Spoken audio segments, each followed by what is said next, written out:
she not see that this adds shame to the verdict of inefficiency and injustice, which is being passed on the poll tax and the ballot box today? We've heard a lot about extremism recently, a nastier, harsher atmosphere everywhere. Lost touch with the traditional values of decency and fairness. And we now know the sheer urgency of the need for us, after the poll tax and education reform bill and all the rest of it, we've got to get in there and we've got to fight with all we've got. So you've got to offer hope. And if you don't offer hope in politics, frankly, you may as well lock the door, throw away the key. We have to give voice to the disadvantaged and dispossessed. Trust our teachers. That's why we educate them, that's why we train them. Today, across the world, the people are speaking, and the Prime Minister and the President have got to start listening.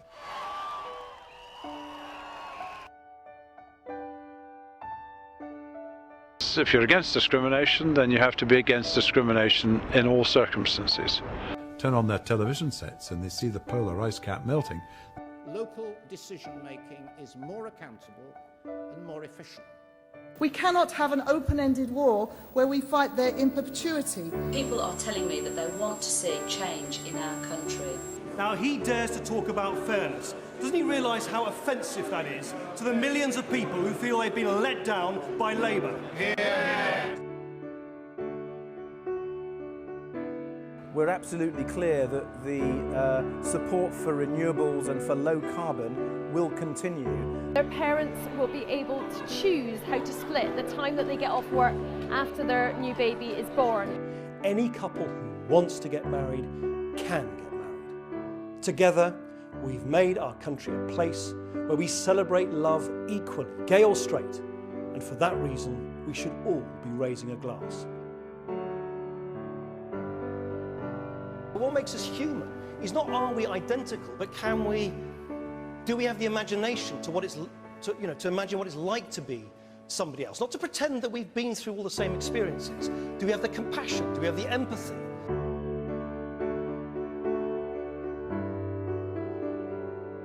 If Labour won't oppose a Conservative government, we will. And I, like the 48% who voted to stay in, am heartbroken. You've seen the pound drop significantly. We've seen £350 billion wiped off the British economy. We want Britain to follow the experience and evidence from other parts of the world and introduce a regulated, legalised cannabis market. Have an obligation across our four nations to regroup as a meaningful democracy, socially inclusive, internationally responsible. Or to the family this morning fleeing their burning camp in Moriah. The government wants us to forget this crisis. We have not forgotten. We will not forget. Those children could be our children. How dare the government abandon them?